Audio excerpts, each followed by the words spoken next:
Hello, my dear students. Hope all of you are doing well and God may give all the blessings upon you. In our first class, we discussed about the electric current, potential difference, Ohm's law, and also the resistance of a material of a wire or a conductor. Today, we are going to discuss about the property resistance, resistivity, and also the factors affecting resistance of a conductor. Do you remember what is the resistance of an electric circuit, or what is resistance in an electric circuit? As we already studied that it is something that controls the flow of current. Resistance is something that controls the flow of current. If its value is more, if the value of resistance is more, then the current reading will be lower. And also, if its value is less, then the current reading will be higher. If the value of resistance is more, the current reading will be lower. And if the value of resistance is less, the current reading will be high. This means that electric current and resistance are inversely proportional.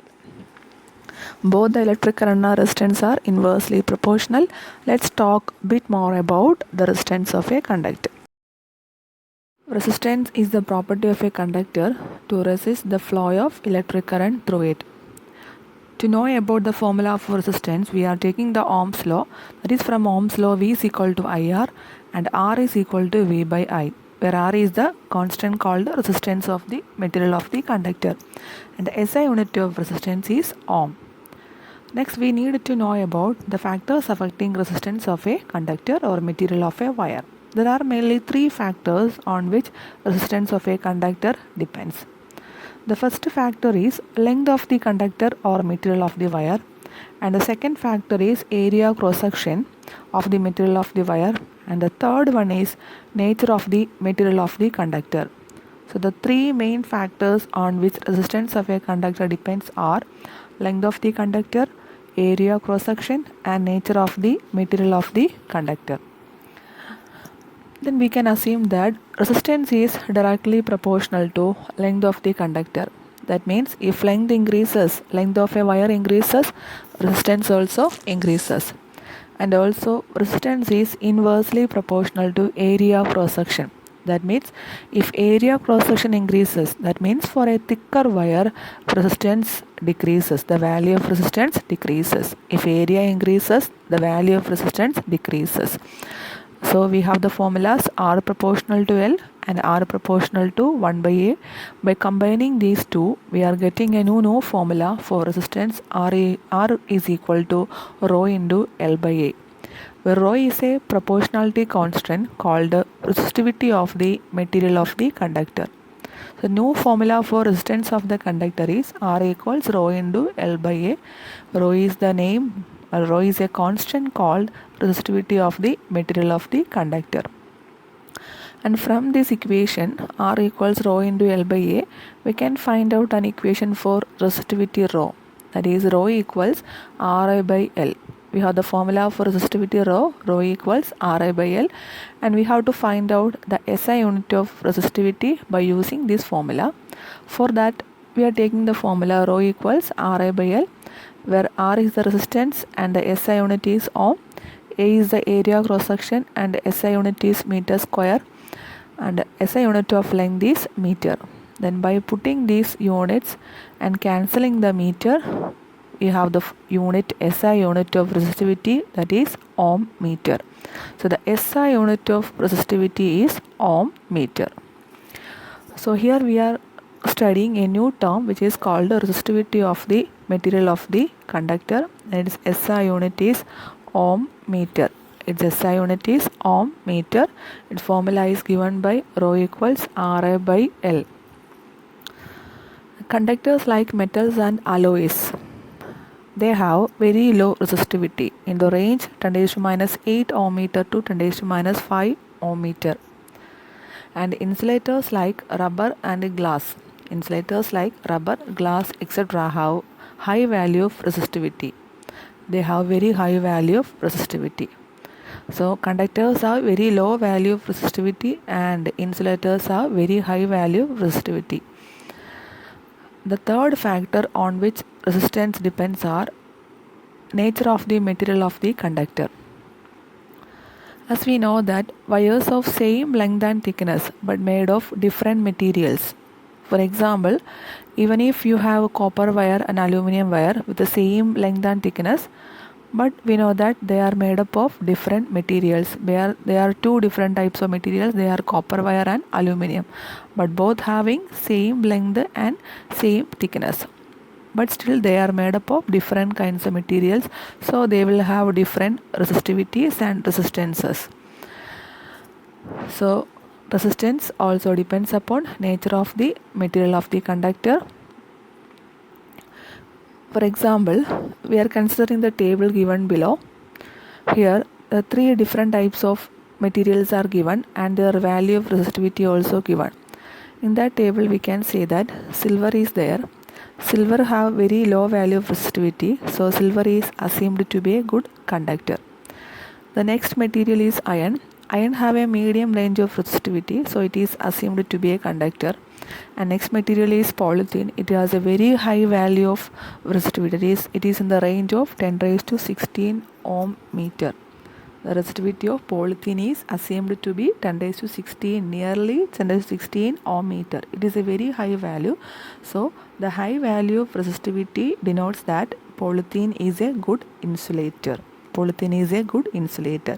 So from that table we can understand that low resistivity materials are good conductors and high resistivity materials are good insulators.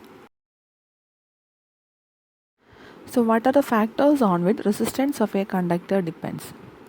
So we studied that there will be three factors, which are the length, area cross section and nature of the material of the conductor. And this can be understand from a small activity discussed here. So for that, take a small electric circuit as shown in the figure, and like this, which has a plug key, a battery and an ammeter. In the first case, we connect a nichrome wire as shown there. The length of the nichrome wire can be taken as L. Now plug the key and measure the reading of the ammeter. Then we can see that the current flowing through the ammeter is taken to be I1. The initial value of current is taken to be I1. In the second case, we double the length of the nichrome wire, but we keep the thickness same. Then notice the ammeter reading again. It's shown to be half of the initial current I1. That means when the length of the wire is doubled, the current gets halved. In the second case, we are increasing the length of the current. That means we are doubling the length of the current, then the current gets halved. That when the current gets halved, this means that resistance becomes doubled. That is, resistance or current are inversely proportional. When current gets halved, this means that resistance becomes doubled. So we can understand that length and resistance are directly proportional to each other. Both the resistance and length are directly proportional. That is, resistance is directly proportional to length of the material of the wire. In the third case, we replace the wire with a thicker nichrome wire of the same length L. Understand this case well, which is increasing the thickness of wire without changing the original length L. Then if you increase in the thickness of the wire, it simply means that we are increasing the cross-sectional area. When thickness increases, area cross section also increases.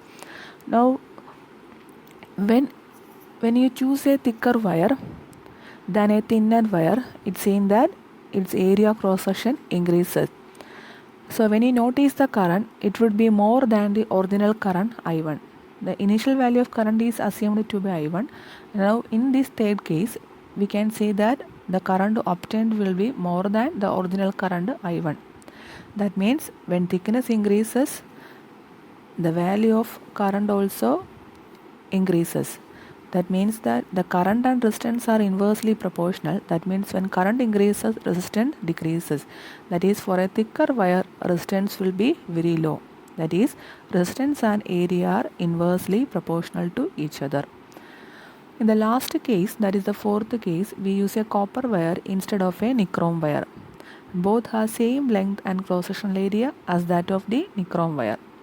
We only change the material of the wire as from nichrome wire, now we are using a copper wire. We know that nichrome is an alloy and copper is a good conductor. That means here we are changing the nature of the material. We are only changing the nature of the material. Initially we are using a nichrome wire, now we are using a copper wire. When you notice the current will be more than the previous case. That means copper is a conductor and nichrome is an alloy. The copper has, that means conductors have less resistivity compared to alloys. Conductors have less resistivity compared to alloys. That is why current increases in the fourth case. So while we are comparing the resistivities of conductors, alloys and insulators, conductors have less resistivity compared to alloys and alloys have less resistivity compared to insulators as given here. So before we end this video, let's quickly review what we have learned. That is, resistance of a conductor is directly proportional to its length and inversely proportional to its area of cross section, and also depends upon nature of the material of the wire. If the material has low resistivity, that means its resistance will be lower. If the material has higher resistivity, that means resistance will be higher. Hope all of you can understand this class also. Stay tuned and thank you.